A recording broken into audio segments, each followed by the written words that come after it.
Ukatili wa kihisia, majeraha yasiyoonekana yanayovunja afya ya akili.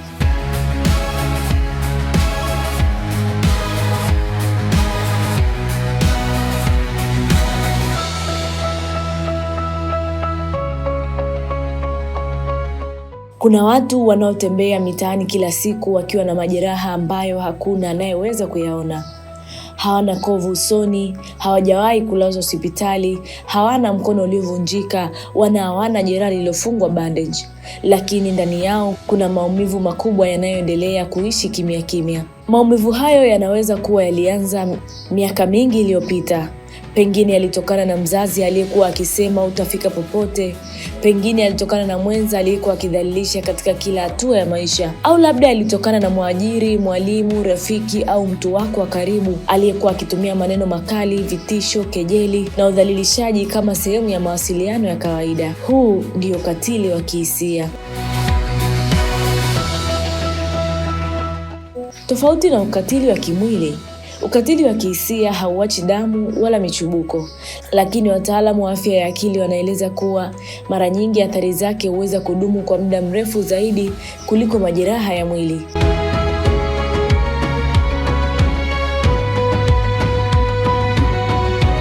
Ni aina ya ukatili inayotumia maneno, vitisho, dharau, fedheha, udhibiti wa kihisia na vitendo vinavyomfanya mtu ajione hana thamani. Kwa wengi ukatili huu ulianza taratibu sana, kiasi kwamba mhanga hushindwa kutambua kinachoendelea. Mwanzoni inaweza kuwa kejeli ndogo ndogo, baadaye inakuwa matusi ya mara kwa mara, kisha huongezeka na kuwa vitisho, udhalilishaji au maneno yanayolenga kumfanya mtu ahisi kuwa hana uwezo, hana thamani au hastahili kuheshimiwa. Kadri muda unavyopita, maneno hayo huanza kuingia ndani ya akili ya mhanga. Kile kilichokuwa sauti ya mtu huanza kuwa sauti ya ndani ya mhanga mwenyewe. Anaanza kujiambia, labda kweli sifai, au mimi sio mzuri, au kweli nina kasoro. Anaanza kuamini kwamba yeye si mzuri vya kutosha. Anaanza kuona makosa yake madogo madogo kama ushahidi wa kwamba hana thamani. Na hapa ndipo afya ya akili huanza kuathirika.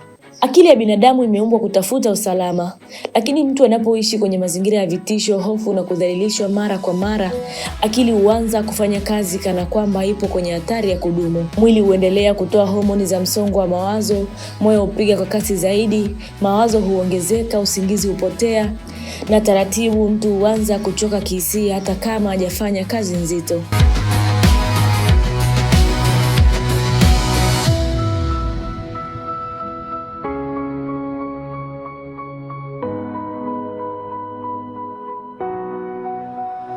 Watu wengi wanaopitia ukatili wa kihisia huanza kuonyesha dalili mbalimbali za changamoto ya afya ya akili. Baadhi hupata huzuni ya muda mrefu ambayo hawawezi kuielezea. Wengine huanza kuwa na wasiwasi kupita kiasi. Wapo wanaoogopa kuzungumza mbele ya watu kwa sababu wamezoea kukosolewa au kuchekwa. Wengine hujitenga kabisa na marafiki na familia kwa sababu wanahisi kuwa hakuna anayewaelewa. Katika mazingira ya kazi, ukatili wa kihisia unaweza kumfanya mfanyakazi apoteze ari ya kazi na kuishi katika hofu ya kudumu. Katika familia, unaweza kumfanya mtoto akue akiwa hana kujiamini hata baada ya kufikia utu uzima. Katika mahusiano, unaweza kumfanya mtu ashindwe tena kuamini upendo au kujenga mahusiano yenye afya. Changamoto kubwa zaidi ni kwamba mara nyingi waathirika hawaonekani kuwa wagonjwa. Wanaweza kuendelea kucheka, kufanya kazi, kuhudhuria mikutano na hata kuwafariji wengine, lakini ndani yao kuna mapambano makubwa ambayo hayana mashahidi.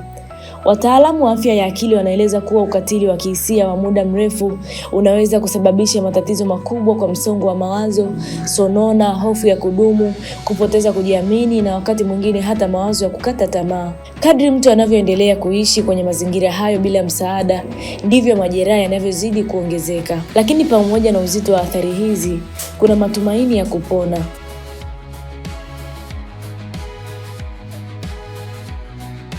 Hatua ya kwanza ni kutambua kwamba maneno yanaweza kuwa ukatili. Watu wengi wamefundishwa kuvumilia matusi, vitisho na dharau kwa kisingizio kwamba ni maneno tu. Maneno yana nguvu ya kujenga au kubomoa maisha ya mtu. Baada ya kutambua tatizo, ni muhimu kuzungumza. Kuzungumza na mtu unayemwamini kunaweza kuwa mwanzo wa uponyaji. Rafiki wa karibu, mwanafamilia, mshauri nasaha au mtaalamu wa afya ya akili anaweza kusaidia kubeba sehemu ya mzigo ambao mhanga amekuwa akiubeba peke yake. Pia ni muhimu kujitenga na mazingira au watu wanaoendelea kusababisha ukatili pale inapowezekana. Ni vigumu kuponya jeraha wakati chanzo cha maumivu kinaendelea kukuchoma kila siku. Kwa wale ambao wapo tayari wameathirika kisaikolojia, msaada wa kitaalamu unaweza kusaidia kurejesha hali yao ya kawaida. Ushauri wa kisaikolojia, vikundi vya msaada, pamoja na kujifunza mbinu za kudhibiti msongo wa mawazo vinaweza kusaidia mtu kujenga upya kujiamini na kurejesha utulivu wa akili. Jamii nayo ina jukumu kubwa. Familia, shule, sehemu za kazi na taasisi mbalimbali zinapaswa kujenga mazingira ambayo watu wanaweza kujieleza bila kuogopa kudhalilishwa. Tunapopuuza ukatili wa kihisia kwa kusema amezoea au si jambo kubwa, mara nyingi tunachangia kuendeleza maumivu ambayo hatuyaoni. Kwa sababu ukweli ni huu: si kila jeraha huonekana kwenye ngozi, mengine hujificha ndani ya moyo na akili. Na wakati mwingine mtu anayehitaji msaada zaidi si yule anayelia kwa sauti kubwa, bali yule anayetabasamu mbele za watu huku akivunjika kimya kimya ndani yake. Ndiyo maana kupambana na ukatili wa kihisia si suala la kulinda hisia pekee, ni suala la kulinda afya ya akili, utu na maisha ya watu wanapopitia maumivu ambayo mara nyingi hayaonekani kwa macho.